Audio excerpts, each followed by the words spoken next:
What up, guys? My name is Kong, and first I want to say I apologize. I was on a little hiatus.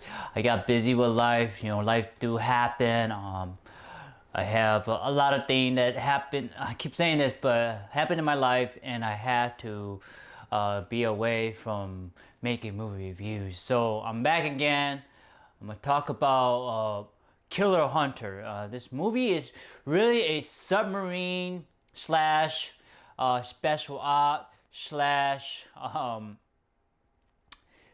this both of really that is really both submarine and the military and special op. So the gist of the story is that somebody have taken out the Russian sub, and the American were kind of stalking the Russian sub, and they were taken out. So that's what ensued, and that what got the story started. And I'm gonna talk about the pros first, and then talk about the con. What I did not like about this movie, and then what would I recommend it to you guys to go watch. What did I like? I always liked Gerard Butler. His performance isn't that great, isn't that bad. He fit the role of a a submarine captain. He looked to a role. He had the, he talks and he sound incredible. He look and sound like he have years and years of experience being a submarine. From I guess you can say a private class in the submarine, or a private, and now he become a captain. He's not like a rear admiral or a fleet admiral, but he is a captain of a ship, as a submarine. So that's kind of hold in high regard, if you get what I'm saying. And I like that I like the the submarine aspect. How the living quarters and the space inside the submarines are really small. They're tight. I mean, they're a little bit bigger than what they used to be in the early 40s and the early 40s and 50s. They were a little bit bigger. You can tell a little bit bigger. You can fit maybe two men in the hallways. So that sort of thing. And I like the attempt of authenticity of this, how a marine operation would take. You have your battle station. There's only a battle station. There's not like, I guess you could say it's like an intelligent center or a nerve center, because they are in a submarine. There's not a lot of space, so everything is in one place. You have your radar, sonar technician or officer, and you have your I guess you can say your steerer or your pilot, to pilot the submarine, the turn propeller left or right, the speed, that sort of thing. How deep do they dive, or how fast do they climb up to the surface, that sort of thing. And then they have other roles, but you didn't really get to see those roles because they're not really I hate to say that they're not important, but they are important. They do play a role. But in the movie, it was really the sonar and the sonar specialist, and then the XO, the second in command, so to speak. And so I like that they had that, they attempt of that submarine operation, that whole field to be authentic. I like that. I feel I like it a lot. I really do, because I'm a civilian. I will never be in a submarine. I will be, but not in a military type of submarine that's nuclear power. They have submarine, and they have cruise missiles, and they have you could say flares, kind of like jet have flare to distract the missiles and stuff like that. In this movie, they do have, so to speak, flare or detection for the torpedoes, that sort of thing. And that's what I like. I also like what else? I like the intenseness of the the the first the first and the last act. First act because it's about basically it's about there's a submarine that how they find out what's going on, trying to figure out what's going on, and there are intense moments. They're being chased by another submarine, chased by torpedo. Because you think about it, you're in a tin can, and they're launching missile at you, and you can't go fast as speed of light or faster than the torpedoes. So like you really are at the mercy of the element, so to speak. So that's what I liked about it. You were there. You're like, they're just like, oh crap. They fired another missile. Now we have taken out one, but there's another one going after us. It's like that sort of like intensity. Like it puts you in your seat. You're wondering like, oh crap, what's gonna happen next? And I like that. And I like the idea that these submarine or these navy seamen, you can say, or they're navy officers. I should say. I'm gonna call them all officers. I wouldn't say officer. I want to say like infantryman. Like in the military, is that they're infantryman, but airman or navy man. I should say navy. So I like that, and I like the whole, we are like brothers, and I like the idea that we don't want to destroy each other. We only want what's best for both of our countries. And Gerard Butler really, he really put that out. It's like, it's not about me, it's about the future of our nation. And he really nailed that to the point. And I like that, that message a lot. What else did I like? I like the ending, where the special force special operator went in to try to save the Russian president, so he could tell his general to back down from fighting to U.S. and Navy and that sort of thing. And there was a fight, and that sort, typical. I wouldn't say typical, but your normal military operation, jumping out of a plane, landing on the on ground, parachute, jumping off the airplane, landing on the ground, going to air to ground, ground to water, that sort of like operation with 4 people, that sort of thing.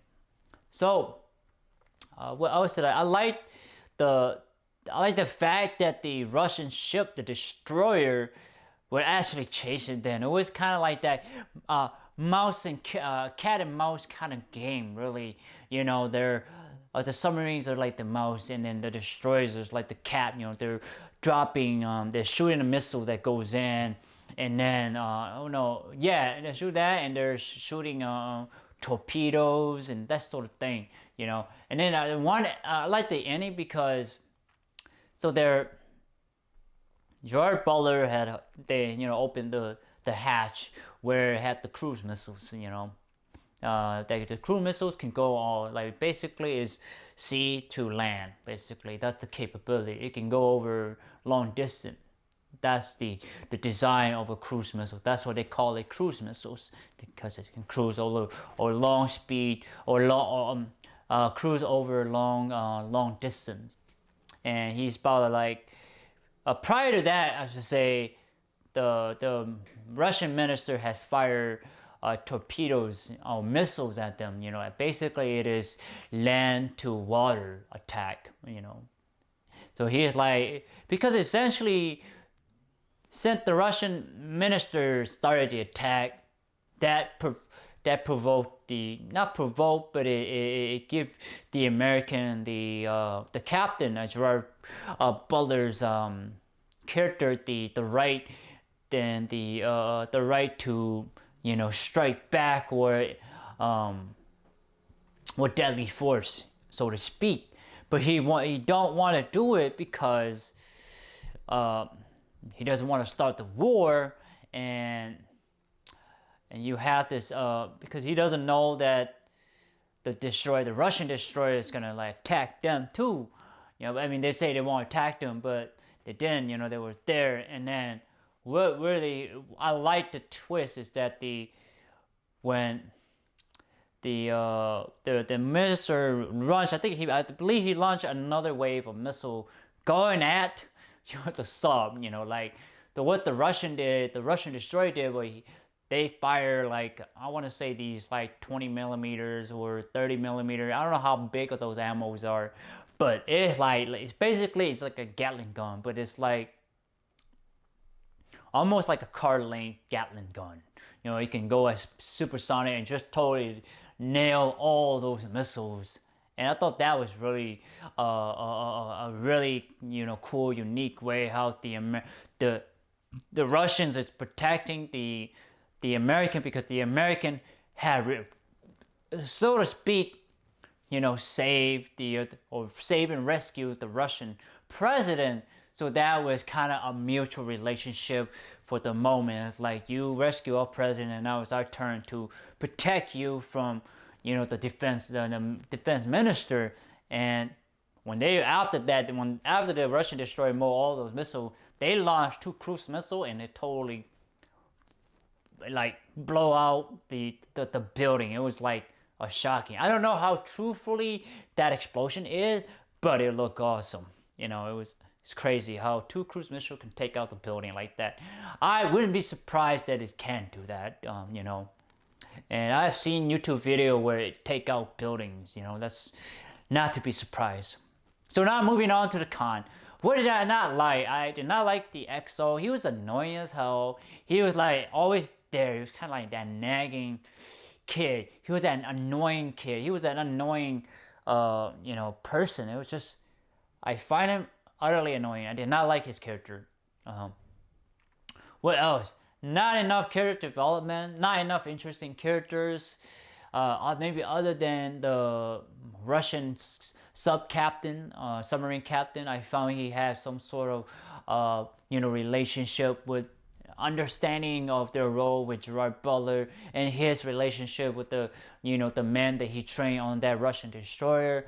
So there was a little bit of characters, a little bit. It's really paper thin character development. So I wish there was a little bit more action, a little bit more sub to ground warfare, because we never get to see that in real life. So I would like to see in a fictional world, but that's just me wishing. So what I also like that there was a lot of cliche thing, not cliche, but convenient. How the Russian guard has somehow survived being tossed in the water when he was being shot in, I don't know, in the ab was somewhere, and he survived that. And one of the soldier, the fourth operator, he jumped in the water and he suddenly got shot by guns, and it felt convenient. It felt like they were just like, let's get this done. What else? Oh, the other soldier who got shot in the left leg, and somehow he managed to crawl all the way to the forest. I don't know how one would do that. Maybe he used his gun as hey, excuse me. So I didn't know how he got there. I mean, he must have like just power crawl or whatever. Somehow he did it. I just didn't get that part. What else? It's like, why would you send 4 operator when you could send maybe a team of 10, a team of 20, hell, send a team of 50. Like really mow the Russian team, mow everything down. That's what I would do. But 4, I don't know. If I were the decision making, I would be like, no, I ain't sending 4. I'm sending more, because one, you are going to the Russian base, so you're gonna have more. You need to have more men to counteract the amount of men on the Russian side. So, and then what else? The middle of the movie was kind of slow. It was kind of boring. Didn't really do much for the story. That was it. You know, what else did I know? Yeah, I think that's about it. That's all I can think right now. So, with the rating I would give this movie, I give this movie I want to give it a 5 out of 10. I did certainly enjoyed it. I have not seen a submarine movie in a long time, so it's really refreshing. I enjoyed it. I always like Gerard Butler. I like military movies. I love military weapon, their ritual, their rank. I love that. I love the military culture. I really do. I enjoy that. You know, if I were never deaf, you know, I would probably join the Navy, maybe the military. You know, that's what I would. If I were ever, you know, not born with a hearing loss, I would probably go to the Army or the Navy. You know, maybe be a pilot or something. But that's another thing for another day. So again, guys, I'll give it a rating a 5 out of 10. I would say go see it if you have not seen any submarine movie in the past. Go watch it. You might enjoy it. Just to let you know, the middle is kind of slow. The beginning and the end are really good. It doesn't do anything bad. It's just really, it's you know, it's good. It's good. You watch it, you will enjoy it. You will get to see how the men's how they operate in a submarine. So, but anyway, I want to say thank you so much for your time and effort to watching my movie review. I really appreciate it. My movie review of Killer Hunter. I'm sorry, Killer Hunter. But please like, thumbs up, share, subscribe, and browse to my YouTube channel. I have a lot of content from there for you guys to check out. Thank you. Take care, guys. Bye bye.